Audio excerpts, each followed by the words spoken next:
नमस्कार, जय जगन्नाथ, जय श्रीराम। श्री रामचरितमानस पाठर आज अध्याय पाठ करवा 228, 229 और 230तम दुआ। तीन दुआ पाठ करवा। पूर्व अध्याय 227तम दुआ पाठ करते से पाठ करते रामचंद्र और लक्ष्मण जाइए बगीचा को फुल आनिया फुल आनिया से जो बगीचा सब देखुं से बगीचार मझे गोटे सरोवर टी अच्छी देखुं से देखिए अत्यंत खुशी हो जाती। बगीचा को देखिए अत्यंत खुशी होती। तो तापर हमें आगो को पाठ करवा बगीचा रे कौन हो विषय में पाठ करवा। चारों ओर दृष्टि डालकर और मालियों से पूछकर वे प्रसन्न मन से पुष्प पत्र लेने लगे। चारिआडे दृष्टि पकईकिना उसे जो बगीचा को जगुआली जे थिले माली तांको पचारिकिना प्रसन्न मन रे फल फूल और पत्र तोलिया को लगे। उसी समय सीता जी वहां आई। से समय रे सीता सेठी आसिले। माता ने उन्हें गिरिजा पार्वती जी की पूजा करने के लिए भेजा था। तांको मां तांको सेठी पार्वती को पूजा करिया पई पठेई दिले। साथ में सब सुंदरी और सयानी सखियां है जो मनोहर वाणी से गीत गा रहे हैं। तांको संगे अत्यंत सुंदरी तांको सखी माने सब आछंते जो माने कि मधुर वाणी रे गीत बोलुछंते। सरोवर के पास गिरिजा जी का मंदिर सुशोभित है। सरोवर पाखरे गिरिजा अर्थात पार्वती मंदिर अत्यंत सुशोभित अच्छे जिसका वर्णन नहीं किया जा सकता। देख कर मन मोहित हो जाता है। जार वर्णना करियो नहीं, जहाँ देखला मात्रे मन मोहित हो जाउछि। सखियों सहित सरोवर में स्नान करके सीता जी प्रसन्न मन से गिरिजा जी के मंदिर में गई। सखी मान सहित सीता से सरोवर स्नान कले और स्नान कर सारिकिना पार्वती गिरिजा मंदिर को गले। उन्होंने बड़े प्रेम से पूजा की और अपने योग्य सुंदर वर मांगा। से अत्यंत प्रेम सहित पूजा कले और निज योग्य गोटे सुंदर वर मां को मागुछंती। एक सखी सीता जी का हाथ छोड़कर फुलबाड़ी देखने चली गई। गोटे सखी कौन कले ना सीता का हाथ छाड़ीना गले हरी बगीचा देखिया गए। उसने जाकर दोनों भाइयों को देखा और प्रेम में विहल होकर वह सीता जी के पास आई। सी जाइकिना दी भाई को देखिले से राम और लक्ष्मण को से देखिले वो देखिकिना प्रेम रे विहुल होइकिना आछंती सीता के पाखो। ये तासो दशा देखे सखिन्ना पुलक गात जलु नैना पुलक गात जलु नैना ये कहो कारण निज हर्ष कर पूछे सब मुदुबई नसियावर रामचंद्र की जय जय। 228वां दुआ। सखियों ने उसकी दशा देखी और उसका शरीर पुलकित है और नेत्र में जल भरा है। सखी माने सब तांकर दशा देखिले। से जो सखी रामचंद्र को देखिक आसते दशा को देखिले कि सी अत्यंत पुलकित अछंती और नेत्र रे तांकर जल भरी होगी अछि।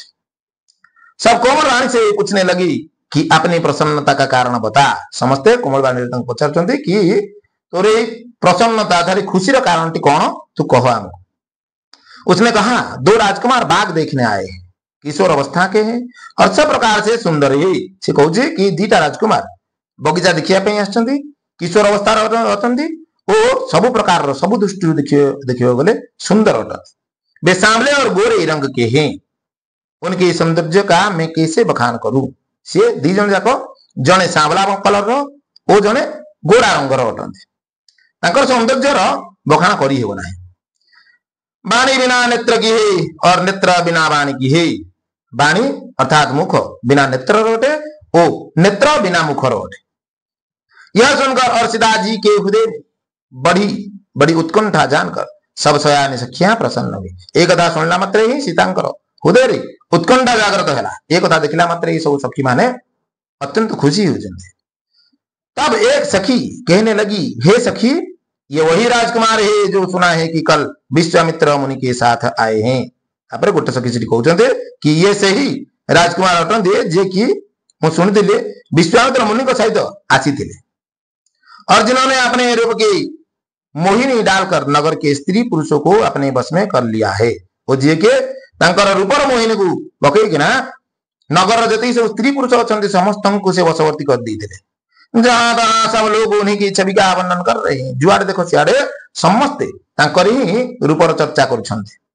अवश्य अचल कर उन्हें देखना चाहिए। वे देखने ही योग्य है। निश्चय ही तांको जाई देखिवार अछि कहीं से माने देखिवार योग्य अटंते। उसके वचन सीता जी को अत्यंत ही प्रिय लगे और दर्शन के लिए उनके नेत्र अकुला उठे। से सखींकर वचन सुनला मात्रे ही सीता को अत्यंत प्रिय लगिला और दर्शन करने नेत्र उत्सुकतार सहित जमती अनेक थिला सेही परी से मध्य चलले देखिया उसी प्राणी सखी को आगे करके सीता जी चले से ही सखी जी राम और लक्ष्मण को देखी ही आगे करना चलले सीता पुरानी प्रीति को कोई लख नहीं पाता पुराना प्रेम को केबे हेले कहीं भूली पारंती नहीं ये सुमरे नारद वचन उपजी प्रीति पुनीत उपजी प्रीति पुनीत चकित बिलोकति सकल दिशे जनो शिशु मृगी सभी सियावर रामचंद्र की जय 229 दोहा। नारद जी के वचनों का स्मरण करके सीता जी के मन में पवित्र प्रीति उत्पन्न हुई। नारद को कथा को स्मरण करके सीता का मन रे अत्यंत पवित्र प्रीति उत्पन्न है। बेचकित होकर सब और इस तरह देख रही है मानो डरी हुई मृगी छौनी इधर उधर देख रही हो। सीता पर चकित है कि ना एपट सेपट देखुं जेपर कि मृगर छाउनी डरी गला एपट सेपट कर देखी था। कंकण अर्थात हाथों के कड़े करधनी और पांव जेब के शब्द सुनकर श्री रामचंद्र जी हृदय में विचार कर लक्ष्मण से कहते हैं। कंकण शब्द पांव जेब शब्द सुनला मात्रे ही श्री रामचंद्र हृदय में विचार करके लक्ष्मण को कहते कि यह ध्वनि ऐसी और ऐसी आ रही है मानो कामदेव ने विश्व को जीतने का संकल्प करके डंके पर चोट मारी है। लक्ष्मण को कहते रामचंद्र कि ए ध्वनि एपरी लगुच जो पाऊँची और कंकण शब्द शुणिकिना कहते कि ये ध्वनि एपरी लगुच कि जेपर कि कामदेव पूरा विश्व को जीतवा संकल्प करके आसचंती। ऐसा कहकर श्री रामचंद्र जी ने फिर कर उस ओर देखा। एक कथा कहला मात्र है श्री रामचंद्र से जो शब्द शब्द जुआड़ आसूला पांच शब्द से सियाड़े बुलिकी अनेले। श्री सीता जी के मुख रूपी चंद्रमा को निहारने के लिए उनके नेत्र चकोर बन गए। सीतांकर मुख रूपी चंद्रमा को देखिया सी चकोर रूप बनी गले। सुंदर नेत्र स्थिर हो गए टकटकी लग गई। सुंदर नेत्र स्थिर होगा मानो नीमी अर्थात जनक जी के पूर्वज ने जिनका सबकी पलकों में निवास माना गया है लड़की दामाद के मिलन प्रसंग को देखना उचित नहीं। इस भाव से सकुचा कर पलके छोड़ दी। निमी अर्थात जनक पूर्वज कथा कहु जे कि आखिर पलक निवास करती से झील और जोईकर मिलंगना प्रसंग को देखा जेपरि न चाहते से भाव संकोच प्रकाश करना पलक को छाड़ी देगी चली जाती। पलकों में रहना छोड़ दिया जिससे पलकों का गिनना रुक गया।